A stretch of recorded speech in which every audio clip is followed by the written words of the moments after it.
ஸ்ரீமதே ராமானுஜாய நமः.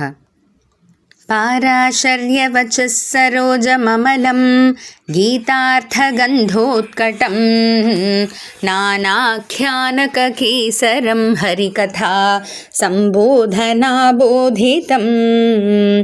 लोके सज्जनषट्पदैरहरः पेपीयमानं मुदा भूयाद् भारतपङ्कजं कलिमलप्रध्वंसिन श्रेयसे. நாள்தோறும் பகவத்கீதையில் நம்ம 5வது அத்தியாயமான கர்ம சந்நியாச யோகத்தில் இருக்கோம். அதாவது கர்ம சந்நியாசம்ன்றது இங்கே கர்மத்தை விட்டுடுறது இல்லை, இந்த எண்ணத்தை விடுறது. அதாவது நான் தான் செய்கிறேன்ற அந்த எண்ணத்தை விட்டுட்டு நம்ம கர்மயோகத்தை செய்கிறது தான் இந்த கர்ம சந்நியாச யோகம். அப்போது இந்த நான் தான் செய்கிறேன் அப்படின்ற அந்த எண்ணத்தை விட்டாச்சு. ஏன்னா நான் எல்லாத்துக்கும் காரணம் இல்லை, நானே தான் உடல் அப்படின்ற அந்த அறிவு இருக்கு இல்லையா, அந்த அறிவோடு கூடிய கர்மயோகத்தை பற்றிலாம் தான் பகவான் சொல்லிட்டு வராரு. அதில் இந்த 24வது ஸ்லோகத்தில் பகவான் யார் ஒருத்தரை பற்றி சொல்கிறாருன்னா, யார் இந்த ஆத்மாவை வச்சு சந்தோஷப்படுறாங்க, அதாவது ஆத்மாவே தான் அவங்களுக்கு எல்லாமாவே இருக்குது அப்படின்ற அந்த ஒருத்தர் பற்றி, அந்த ஒரு நிலையை பற்றி தான் இது 5வது நிலை. இதை இந்த 24வது ஸ்லோகத்தில் சொல்கிறாரு. யோந்தஸ் சுகோந்தராமஹ ததாந்தர்ஜ்யோதிரேவ யஹ சயோகி பிரம்ம நிர்வாணம் பிரம்மபூதோதிகச்சதி. யஹ யார் ஒருத்தர் அந்தக சுகக ஆத்மாவிடத்துலேயே ஆத்மாவை பற்றியே நினச்சிக்கிட்டு அதையே சுகமாக நினைக்கிறாங்களோ, அந்தக ஆராமக ஆத்மாவே தோட்டமாக, அதாவது ஆத்மாவே விளையாட்டாகவும் நினைக்கிறாங்க, ஒரு அனுபவிக்கக்கூடிய ஒரு பொருளாகவும் நினைக்கிறாங்க.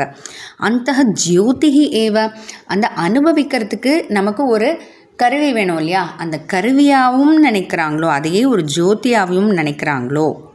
அதாவது ஆத்மாவையே போகமாக போகஸ்தானமாக போக உபகரணமாகவும் யார் வச்சுருக்காங்களோ. அப்படின்னா என்ன அப்படின்னா, இப்போது ஒரு குழந்தை விளையாடணும்னு நினைக்குது, அது விளையாடுறதுக்கு ஒரு இடம் தேவை. ஸ்தானம்னா இடம், அப்போ போகஸ்தானம், அப்போ விளையாடுறதுக்கு அது ஒரு இடம், ஒரு தோட்டம்னு வச்சுக்கலாம். அதை அடுத்து போக உபகரணம், அங்கே தோட்டத்துக்கு போயிட்டா மட்டும் விளையாடுறதுக்கு ஏதானும் ஒரு உபகரணம், ஒரு கருவி வேணாமா. போகம்ன்றது அனுபவம், ஒரு அனுபவிக்கிறதுக்கு ஒரு கருவி வேணாமா, அது ஒரு ஊஞ்சல்னு வச்சுக்கலாம். அடுத்து போகம், அந்த தோட்டத்துக்குள்ளே போய் அந்த ஊஞ்சலில் ஆடுறதுனால ஏற்படக்கூடிய இன்பம், ஒரு சுகம், ஆனந்தம், அதுதான் போகம். அப்போது ஒரு குழந்தை விளையாடுறதுக்கான இடம் தோட்டம், போகஸ்தானம், அந்த விளையாடுறதுக்கான அந்த அனுபவத்துக்கான கருவி அதுதான் போக உபகரணம், ஊஞ்சல். அதனால் கிடைக்கக்கூடிய சுகம் போகம். அதுபோல் ஒருத்தருக்கு ஒருத்தருக்கு ஆத்மாவே தான் அந்த அனுபவிக்கக்கூடிய இடம், அதுவே தான் அனுபவிக்கிறது, அந்த போகத்துக்கான கருவி அதுவே தான், அதனால் ஏற்படக்கூடிய அந்த சுகமாகவும் யார் ஒருத்தருக்கு இப்படி இருக்கோ ச யோகி, அப்படிப்பட்ட அந்த கர்மயோகின்னு பகவான் சொல்கிறார். ஏன்னா அவர் கண்டிப்பாக யோகி தான், ஏன்னா ஆத்மாவையும் எல்லாமாவும் நினைக்கிறார் இல்லையா. ஆழ்வாருடைய ஒரு பாசுரம் இருக்குது, உண்ணும் சோறு பருகு நீர் தின்னும் வெற்றிலை எல்லாம் கண்ணன் அப்படின்ட்டு. அதாவது கண்ணன் பகவானையே எல்லாமாவும் சொல்கிறார். நமக்கு தண்ணீர் ஆதாரமாக நம்ம இருக்கக்கூடியது, அதுவும் பகவான் தான். அப்புறம் சாப்பிட்டா தான் ஓரளவுக்கு நம்ம உடம்பெல்லாம் தேறி நல்லாயிருக்கும், அதுவும் பகவான் தான். தின்னும் வெற்றிலைன்னா அது ஒரு போகம், அது ஒரு எக்ஸ்ட்ரான்னு சொல்லலாம், அதுவும் கண்ணன் தான் அப்படின்ட்டு எல்லாமாவும் ஒரு கண்ணன். அதுபோல் யார் ஒருத்தருக்கு ஆத்மா எல்லாமாவுமே இருக்கோ ச யோகி, கண்டிப்பாக அவர் யோகி தான். அப்படிப்பட்ட அந்த கர்மயோகி பிரம்மபூதக, பிரம்மத்துக்கு அந்த ஒரு நிலை, அந்த உயர்ந்ததான நிலைக்கு அவங்க இருக்கிறதா சொல்கிறாங்க. பிரம்மம் ஆக மாட்டாங்க அவங்க, அதை நம்ம முக்கியமாக புரிஞ்சுக்கணும், குழம்பிடக்கூடாது.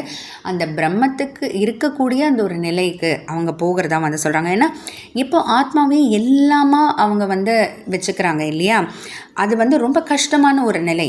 ஏன்னா நமக்கு நான் தான் ஆத்மா அப்படின்னு புரியறதுக்கே எவ்வளோ நாட்களோ வருஷங்களோ ஆகலாம். ஆனால் அதெல்லாம் தாண்டி அதை புரிஞ்சு ஆத்மாவை பற்றியே நினச்சி ஆத்மாவிலேயே சந்தோஷப்பட்டு ஆத்மாவே எல்லாமாவே இருக்கக்கூடிய அந்த ஒரு நிலை, கண்டிப்பாக பிரம்மத்துக்கு அந்த ஒரு சமமான நிலையில் அவங்க இருக்காங்கன்னும். பிரம்ம நிர்வாணம் அதிகச்சதி, அதாவது ஆத்மா அனுபவமான அந்த சுகம் அவங்க ரொம்ப விரைவிலேயே அடைஞ்சிடுறாங்க. ஏன்னா இப்படி ஒரு நிலைக்கு அவங்க போயிட்டாங்கன்றதுனால இந்த ஆத்மா அனுபவம் அவங்களுக்கு ரொம்ப சீக்கிரமாகவே கிடச்சிடுது அப்படின்ட்டு பகவான் சொல்கிறாரு. இது நம்ம 3வது அத்தியாயத்திலையும் இது குறித்து நம்ம ஒரு ஸ்லோகம் பார்த்தோம். எஸ்துவாத்ம ரதிரேவ சியாத் ஆத்ம திருப்திஷ்ட மாணவக ஆத்மன் ஏவச்ச சந்துஷ்டக. அதாவது ஆத்மாவிலேயே ஈடுபட்டு ஆத்மாவை வச்சு திருப்தி அடைஞ்சு ஆத்மாவிலேயே சந்தோஷம் அடைகிறவங்கன்னு அதே தான் இங்கேயும் சொல்கிறாங்க. ஆத்மாவே போகஸ்தானம் நம்ம அனுபவிக்கக்கூடிய அந்த ஒரு இடமாகவும் அந்த கருவியாகவும் அதனால் கிடைக்கக்கூடிய சுகமாகவும் இருக்குது அப்படின்ற ஒருத்தவங்க பிரம்மத்துக்கு இருக்கக்கூடிய அந்த ஒரு நிலைக்கு சமமான இருக்கிறதாகவும் அதையும் தவிர ஆத்ம அனுபவத்தை அவங்க வெகு விரைவில் வெகு சீக்கிரமாக அடைஞ்சிருவாங்கன்றதையும் பகவான் சொல்கிறாரு.